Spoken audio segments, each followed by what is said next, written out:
first experiment is to have information about the different distance of the face. We can detect that the information is not so nice. We obtain very bad results. And finally, the conclusion was that each person is in the filter station with a wavelength information and the SBN classifier. We can have a very fast answer, and only in 30 milliseconds we can have information that where we can have this kind of expression. Okay? To remove the spatial information and remove the idea to use a fusion block in this kind of system. Okay.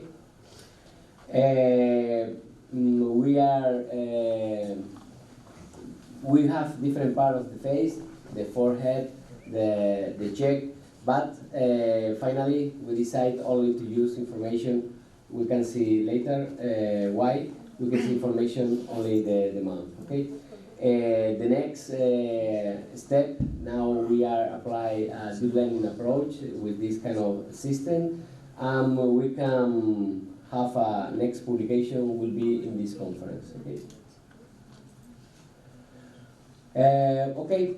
Now we have cleared the information that we can have in another spatial detection. But now, after to have this meeting with the medical doctor, we check for this. We have the image. We can extract the particular information in the mouth, and finally we apply a quantification information from this part in order to decide how much is the level of the expression. Okay. The first preprocessing block is more or less similar to the previous one. We can have the image, we can have a face detection, but after this we detect only the part where we have the mouth. Always is somewhat easy to detect because the mouth always is in the same position in the face. It's very easy that we have the image of the face. Okay. After this we apply a particular color transform in order to enhance the mouth part and to have the final detection of the mouth. Okay. After binarize this information, we can detect some errors. We can apply the morphological operators in order to improve the final results, like this. Okay.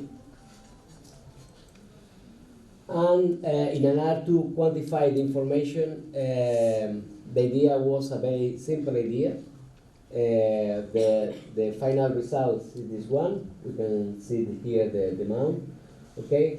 In this case, it's closed. It's similar that ellipse. This way, and we can have results similar to this one. When we speak normal, like me now, we can have more or less more pixel. If you have a very high expression, you can move a lot your mouth, and we can have similar that this one. Okay. It's very complicated to work with the mouth. Always we can have a particular conditions, because we can have the situation is very complicated for each person, the different illumination condition and so on. And always we can have shadow in the mouth. In order to help the system, we decide to detect the main points in the mouth and to apply the spline cubic and to have this kind of representation in order to remove some possible errors that we can have instead of the preprocessing, the image processing block. Okay, we use this kind of curves, and the system improve. Okay, here you can see results about this, where we can have the information only of the mouth. Okay.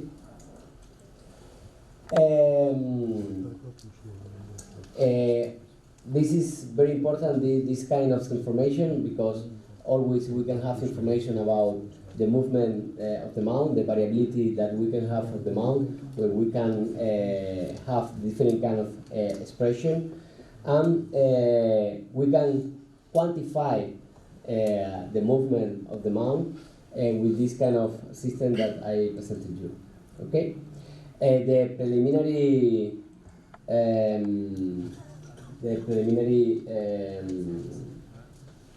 work was this one. The information, we have the different levels. Now it's closed. We have a symbol here that we can detect the level of the now speak very slow, similar to that person that with Alzheimer. Now we have a very high expression, and you can see the symbol here. This is the quantification information here, and we can detect in each time which is the level of the state of the motion. Okay, here you can see in each time with this kind of level. This is very interesting because we can have in real time with this the state of the motion for this person. And the most important is that we can use this kind of system every day in order to see the evolution of the expression versus different kind of medicine versus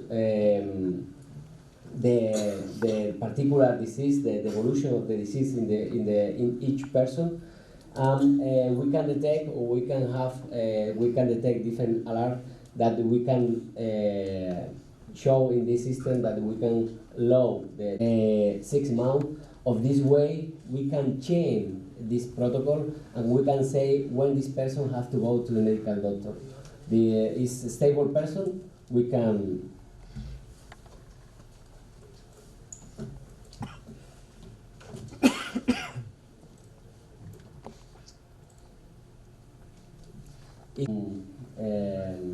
image screen of the previous video, where we can have here all the information that we can have.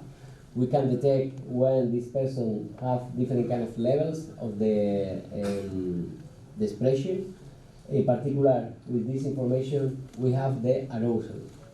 Okay, and here is all the information for us in order to know the different levels. Okay, of all algorithm. Okay, about the conclusions, we can say that after this meeting, and to show the both approaches in order to detect the expression and in order to detect the state of the expression, in the medical interview, the medical doctor is better to see what is the evolution of this conversation, what is the state of the grade, of the expression. No, it's very important. Finally, after this meeting with the medical doctor team, we decide to use only the information from the arousal information, independent of the expression. Okay, this is we are working in parallel with high writings in order to improve the system. But finally, we can have one fusion block with the different modes, and in order to have a final decision about the grade of the state of this person. Okay. It's very important that we have from the Professor Carmele López de Piña in Basque Country University in Spain, where we have different actors that perform different kind of expression in order to use that healthy person. With this information, it was very important in order to adjust the different quantification that we can say that is Alzheimer or no. Okay, in order to use high writings, we have very experience working on high writing. We have many publications on biometrics, and our idea is to move this experience to soft biometrics in order to extract information, quantify information about the grade of the expression. Okay. We can check that in blue is low level, always this person has low level. The second voice is the medical doctor. na provokacji. Ten ma ten wlevo. Ten má vlevo, áno. Vlevo, ale na pravý úchop neslyším. Now the person smile, we can detect this is very low expression, but normally it's very low, the expression that we can detect. The system is working very well in this case.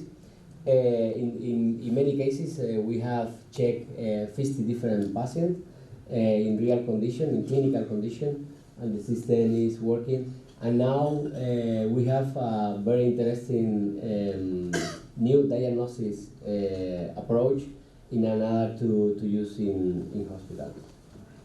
Okay. These e-health tools specifically, have you designed it for Alzheimer's patients, or they can be applied for other patients like who are suffering from bipolar disorder? There also the facial expression change and other psychology. And as far as I see, it can be a good tool for monitoring the patient. But I don't know how far it will be applicable for detection of Alzheimer's disease in any patient coming to the doctor. Now in this world we only use a person that with Alzheimer's disease, but now we have another research line working with Parkinson's disease. We have a very close collaboration with the Brandenburg University of Technology in Germany. I have two PhD students working with me from this university. I am working with Professor Ingrid Bonigar. Now we are using different kind of sensor in different part of the body in order to detect the tremor. But my idea is to use this kind of system too with this kind of person, with this kind of the disease. I think that we can use for another, maybe I think that we can apply a little adjustment of the algorithm for this kind of patient, or no, I don't know. But I think that after to check, I think it's perfect. We can, in particular, we don't quantify this kind of accuracy finally, but for medical doctor with this kind of information is great. We can speak about 100%. But from scientific point of view, it's true, no, it's 100%. But for medical doctors, this kind of tool is perfect. Thank you, Professor Carlos. Any other questions from the audience? Dr. Carlos, thank you for mentioning that you had people from different nationalities, so that you can develop a model which is very generalized in practice. So while you were making predictions, did you notice that the model that you developed, was it equally accurate in carrying out classifications for people from different nationality as well? Or did the model show any kind of biasness when it came to any particular nationality? The question is about to, I am not a medical doctor, but we need more information. I have experience working with cardiology disease in order to have prediction, but you need more information. Say that you can, it's possible to have Alzheimer's for you. I don't know. Maybe you need many more information, but it's possible. It's possible. Many people is working in this kind of system prediction, using the information from the health service of the different countries for different kind of application. And this one can be another option too. Thank you. With this kind of person that we can use, I think that the system is working, but we can to extend the system for more nationalities. I don't know, maybe in particular in China, for example, we don't have passing from China. Yeah, I don't have information from in our data set, the public data set. Thank you.